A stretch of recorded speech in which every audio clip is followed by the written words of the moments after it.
Good morning, good afternoon, or good evening, wherever you may be. Thank you so much for coming back for another episode. We're actually on episode 4 of phase 2 of our gardening, where we're just exploring life's principles through the lens of a gardener and hoping that insights from planting will just give us a better understanding of how to navigate through life and live to our fullest potential and capacity. Before we start talking about today's topic, which is potential, coincidentally, I would like to say a big thank you to those of you who may have liked, subscribed, given feedback, reached out. I really, really do appreciate you. And thank you so much. So today's topic is all about potential. And I think for me, when it comes to potential, when I got to understand this principle, it literally blew my mind. Because every seed has potential within it. There's so much power in there. And then some of the questions that come along with potential is, okay, fine. So what do I carry within me? I mean, what do I have in me that can actually be used? What is in me that can be used to create that positive impact in the world? And before we start, we'll just take a scriptural bearing from Matthew 13:31 to 32, which says, "The kingdom of heaven is like a mustard seed, which a man took and planted in his field. Though it is the smallest of all seeds, yet when it grows, it is the largest of garden plants and becomes a tree." So think about it. The smallest seed became the largest of all garden plants. And that's really the way we are. Every seed has hidden potential, the way each of us holds potential. That's a promise of what could be. And the thing is, like a seed, unless it's planted, we have no fruit. Same way, until we find and activate our potential, there's no potential, there's no impact. So it's still the idea of when you look at the seed, a gardener look at a seed, they see more than what it is. As when you look at yourself, you have whatever it is within you to actually give them create impact. So the question there now becomes, what are your skills? What are your passions? What is that dream inside you that is bubbling to grow? That's your potential. That's the mustard seed of your potential. That's the little thing.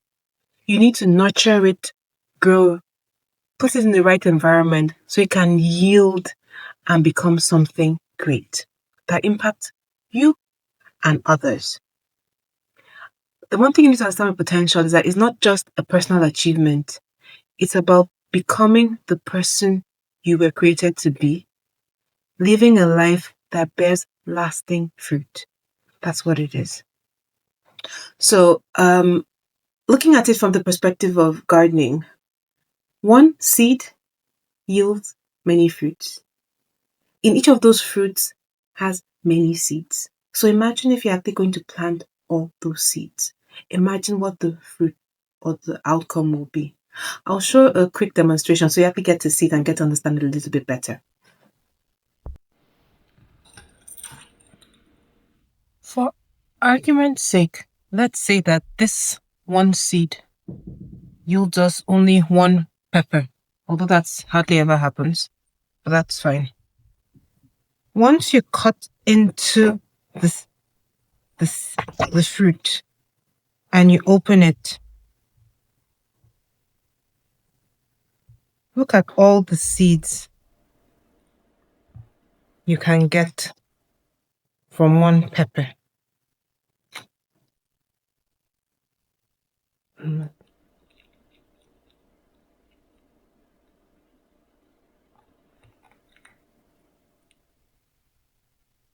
Look at all the seeds, and there's still a lot more, but look at all the seeds you can get from one pepper. One seed yielded one fruit that has more seeds in them. There's hardly ever a time where you will plant and you will only get one fruit. So imagine if each seed here is replanted. Imagine how many fruits or the impact and the potential that is inside all of these. So that's the way you should think of your potential. It takes one seed. That's what's in you. When you tap it, and you nurture it and you grow it, it can become a lot more beyond what you can ever think, see, or imagine. So now let's talk about the 5 steps that you can take to activate your potential. And step 1 is for you to recognize that seed. I've overflogged it already in the short while I've been speaking. Every seed carries potential, and that's the same way you are. God has placed talents, strengths, and passions within you ready to grow. We often make the mistake of dismissing what seems small or ordinary, but greatness doesn't lie in what it is now, but in what it can become. Step 2, planting faith.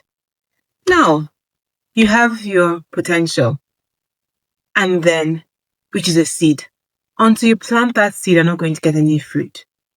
So, you have to sow those abilities or those gifts, and you have to use it. That's really what it is. That's it. Sowing is like using it. So, how can you use those gifts within you? Is the next thing. So be intentional. You have to go and plant in faith. Plant those seeds. That's step 2. Step 3, you need to nurture with discipline.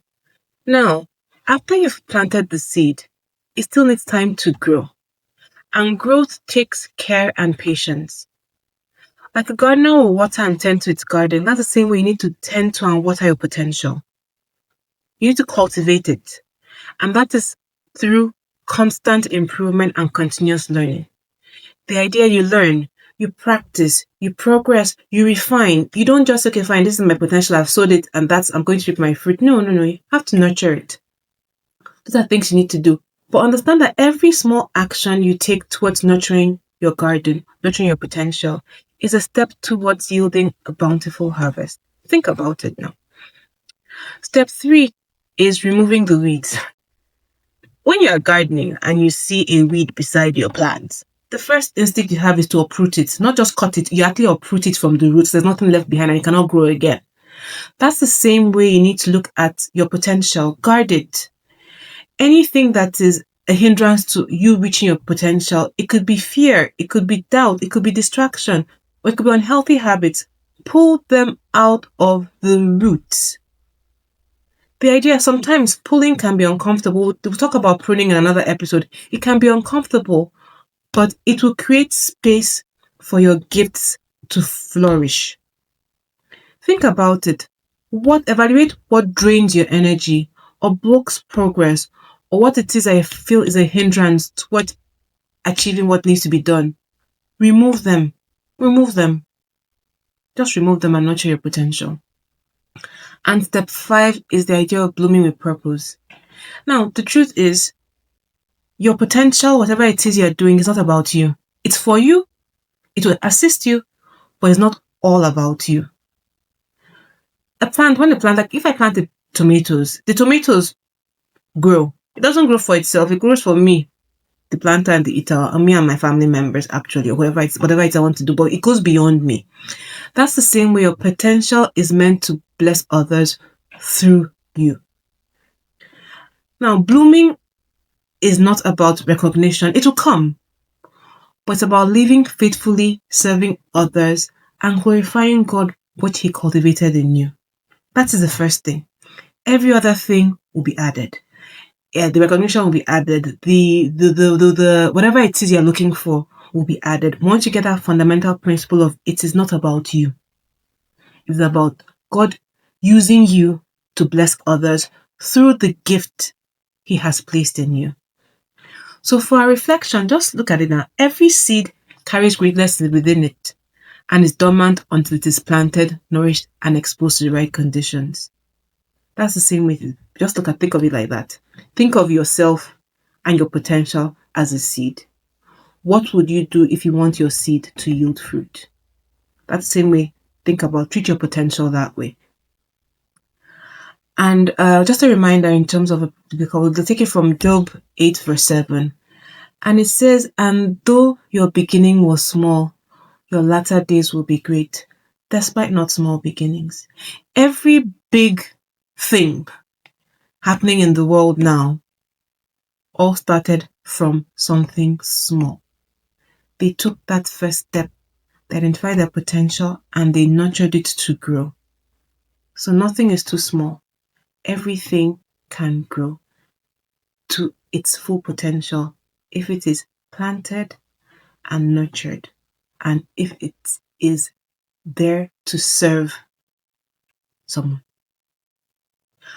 So, homework time or rather action. I hope you've been doing your homework or taking your action items seriously and actually just spending time to review and reflect on what you can actually do to live life to your fullest.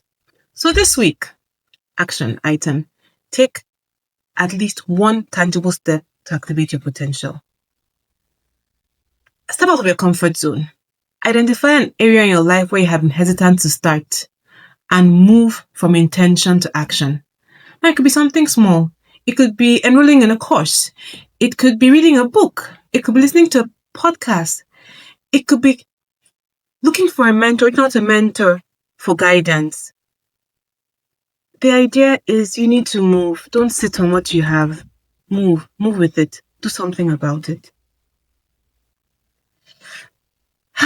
And that's really it for this. And then something to always add to it. Whenever you're doing things, always pray. Ask God for guidance. Ask God for grace. Ask God for wisdom. Ask God to open your eyes to show you the way to go.